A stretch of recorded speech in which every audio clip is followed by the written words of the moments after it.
The United States Taliban deal, iyi ni agreement canke amasezerano y'amahoro yasinye ku itariki 29 z'ukwezi kwa kabiri mu mwaka wa 2000 hagati y'abanyamerika n'abatalibani. Aya masezerano yasinyiwe i Doha mu gihugu ca Qatar ahagarariwe na Emile w'ico gihugu. Ejo ku munsi wa kabiri kwigenekerezo rya 18 ntwarante, Perezida Paul Kagame na Felix Tshisekedi bahuriye i Doha muri Qatar mu butumire bwa Emile w'iki gihugu Sheikh Tamim bin Hamad Al Thani. Inyuma ya esheki ya processus de Rwanda, aho ibiganiro byari guhuza igihugu cy'u Rwanda n'igihugu ca Congo, ndetse hakaba hariko haranategurwa ibiganiro hagati ya May 2023 na leta ya Congo. Ariko ibi biganiro bikaza gusiba, igihugu ca Qatar coba kigiye kwifatira ibintu mu ntoke mu gutora inyishu y'ikibazo cy'umutekano w'igihugu ca Congo. Nibiki mu by'ukuri bavugiye muri iyi nama? Inama ta muntu n'umwe yarayiteze hagati ya Kagame na Tshisekedi. Mu misi heze, Perezida Kagame muri interview yahaye ikinyamakuru Marion Naufal yavuze ati, mpuye na Perezida Tshisekedi no mubwiza ukuri ko adakwiye kuba perezida wa kiya gihugu ciza ca Congo. Nibiki mu by'ukuri baba baganiriye muri iyi nama yabereye i Doha muri Qatar? Ndabahaye ikaze, ariko nimwibagire gufyonda j'aime na subscribe.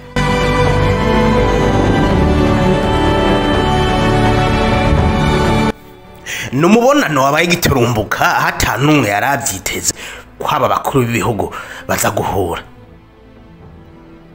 Muri uyu mubonano, Emile wa Qatar yashimye intambwe bamaze gutera mu gushaka ibiganiro ari navyo bishingirwako mu kugarukana amahoro n'umutekano mu buseruko bw'igihugu ca Congo. Yashimiye impande zose mu gukemura ubushake bwo gukemura ibibazo. Akaba yagarutse ku byagezweko muri processus ya Nairobi na processus ya Rwanda, ndetse n'ivyapfunditswe mu nama yahuje ibihugu vya EAC na SADC, inama yabereye i Dar es Salaam ku itariki 2 z'ukwezi kwa kabiri uyu mwaka wa 2025. Uyu Emile w'iki gihugu ca Qatar yabemereye ko hampande ya processus ya Nairobi n'iyi Rwanda, igihugu ca Qatar kizokomeza gufasha mu gukora igishoboka cose kugira amahoro aboneke mu buseruko bw'igihugu ca Congo biciye mu biganiro.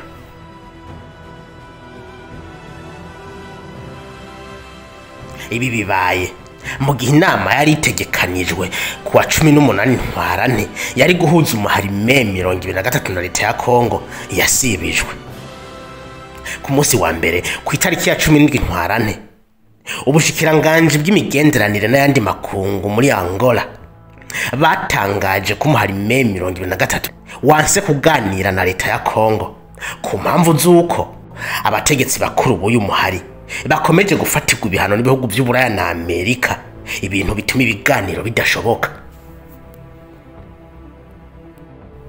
Intambara irakomeje hagati y'ingabo za leta ya Congo n'aba bagwanyi b'umuhari May 2023 na cyane cyane kuri axe Masisi Walikale, aho aba bagwanyi ba May 2023 bashaka gufata aka karere ka Walikale na igisirikare ca Congo FARDC na Wazalendo bakagerageza kubasubiza inyuma.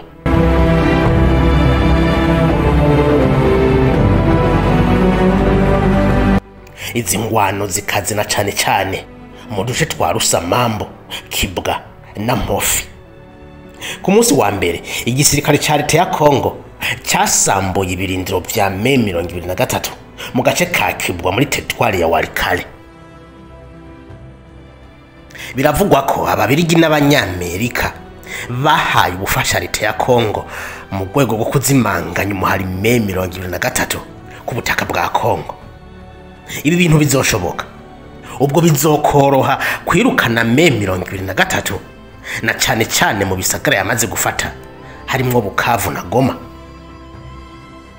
Ibindi bibazo byibazwa niba ingabo z'u Rwanda ziri kumwe na May 2023 ubu Kagame azokwemera gutsindwa, na cyane cyane ko yarayatomoreye bino bihugu by'amahanga harimo Ububirigi ko yiteguye guhangana nabo.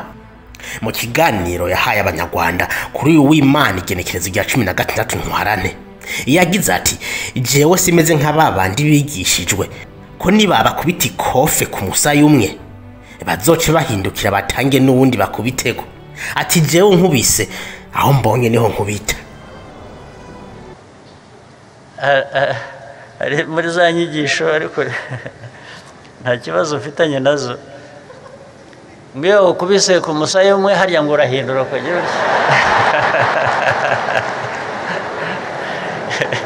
ibyo njye ntabyo ndimo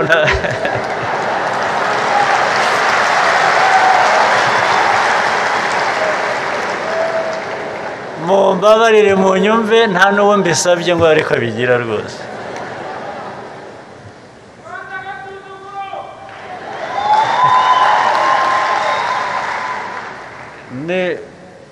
Nunkubita ku musaya umwe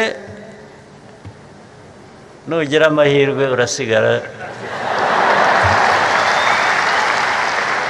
urasigara uri muzima rwose. Ibyo jye niyo dini yanjye. Dini yanjye yo kubisa aha ndakubita n'ahandi hariho hose hashobora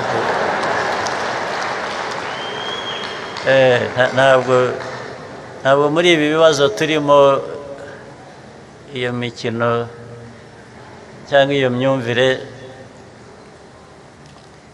ariko ikibanze nuko rwose twakomeza inzira turimo yo kubaka igihugu cyacu, kubaka ubumwe bwacu, imbaraga zacu, no kubana neza n'abandi, ari abaturanyi ari n'abandi bakure.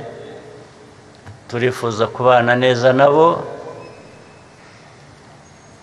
ariko bagomba kuduha amahoro twifuza dukeneye, nk'uko natwe twakora ibyumvikana bizima kuri bo, byumvikana bizima kuri bo, byumvikana